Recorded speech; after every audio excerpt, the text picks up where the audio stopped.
5 questions à ne pas poser à un pervers narcissique. 5 questions qui précisément vont faire office de déclencheur dans l'esprit, dans les mécanismes du pervers narcissique. Immédiatement, quand tu vas lui poser ces 5 questions, il va être en face avec son vide intérieur. Il va être en face avec qui il est vraiment, avec le vrai soi qu'il tente de camoufler.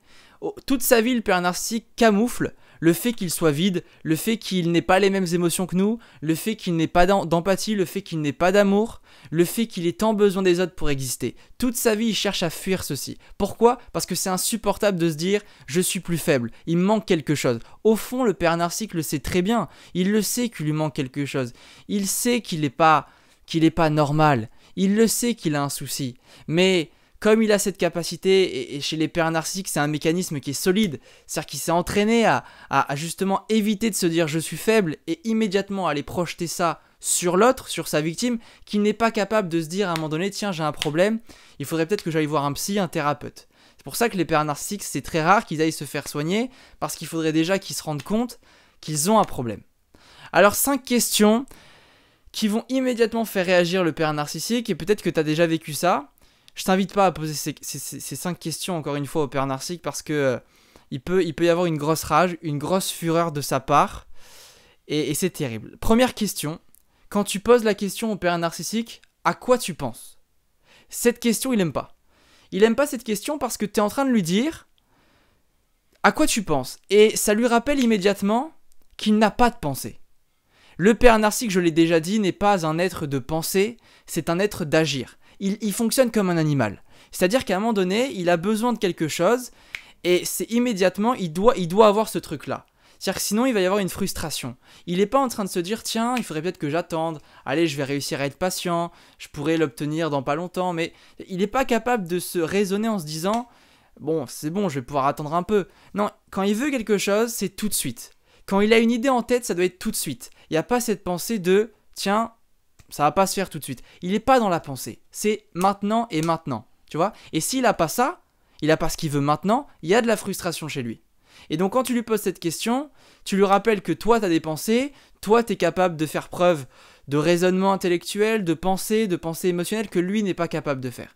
Donc il n'aime pas du tout. La deuxième question que le pervers narcissique ne va pas aimer, c'est quand tu lui poses cette question, qu'est-ce qui ne va pas ? Il n'aime pas cette question parce qu'en lui disant qu'est-ce qui ne va pas, tu es en train de lui dire finalement tu as un problème. Et le pervers narcissique ne veut pas avouer qu'il a un problème. Il n'aime pas se montrer faible.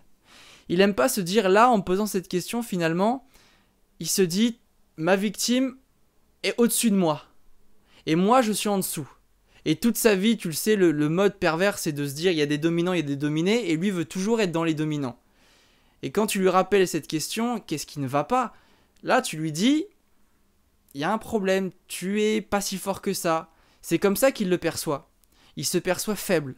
Alors, il va tout faire pour justement rééquilibrer ça et repasser en mode dominant.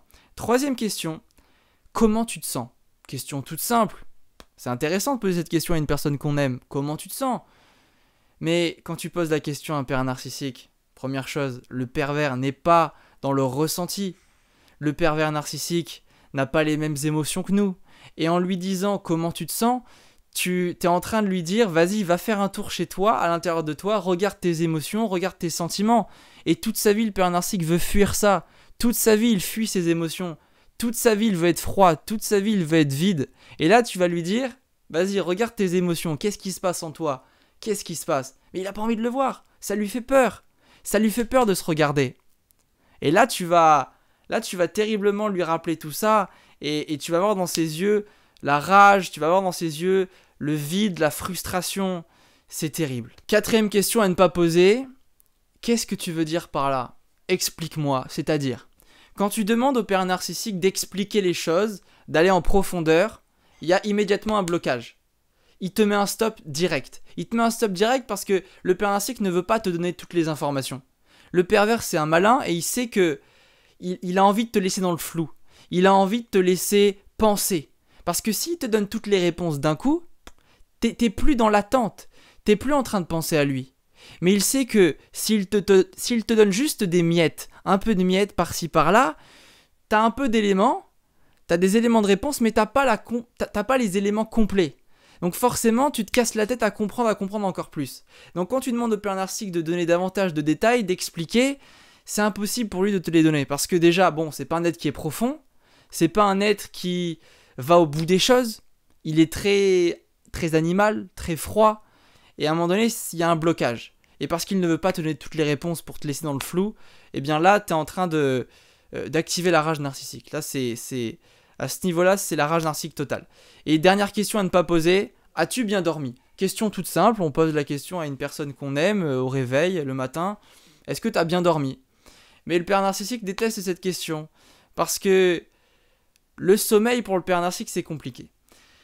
Chaque jour, le pervers se réveille, un peu à l'image d'une partie d'un jeu vidéo. Le sommeil, le père narcissique, pour lui, c'est un moment où il annule tout ce qui s'est passé précédemment. Et c'est aussi le moment, dans le sommeil, pour le père narcissique, où il est seul face à lui-même. La nuit, au moment où on se couche, même si on est en couple ou avec quelqu'un, on est malgré tout seul. C'est le noir, c'est le néant, c'est le vide. Et là, à ce moment-là, tu es en train de dire au père narcissique, alors comment c'était la confrontation avec toi-même? C'était comment cette nuit? C'est ça que tu es en train de dire. Tu es en train de lui rappeler qu'il est profondément vide. Et les pères narcissiques n'aiment pas tellement le sommeil. Parce que ça leur rappelle aussi à un moment donné qu'ils vont mourir. Le sommeil, c'est une façon de... C'est une sorte d'entraînement pour le final. Parce que le sommeil, c'est à un moment donné, on s'éteint. On n'a plus conscience de ce qui se passe. Et bien le père narcissique, c'est le moment de se dire, tiens, là je suis vide, et un jour ça va se terminer, j'existerai plus, je serai plus rien.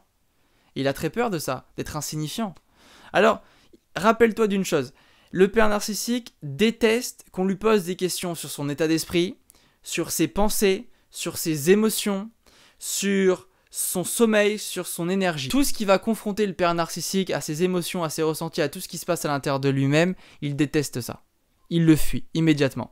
Pose la question à un père narcissique aussi en lui disant qui es-tu, et tu verras, ça va être compliqué pour lui d'aller se regarder, ça va être compliqué pour lui de répondre. Il va y avoir dans son regard une sorte d'absence. Il s'est jamais posé la question qui es-tu. Il se pose même pas la question, le pervers. Il agit, il n'est pas dans la pensée. Voilà, médite bien là-dessus, moi je te dis à très vite, je t'aime, salut.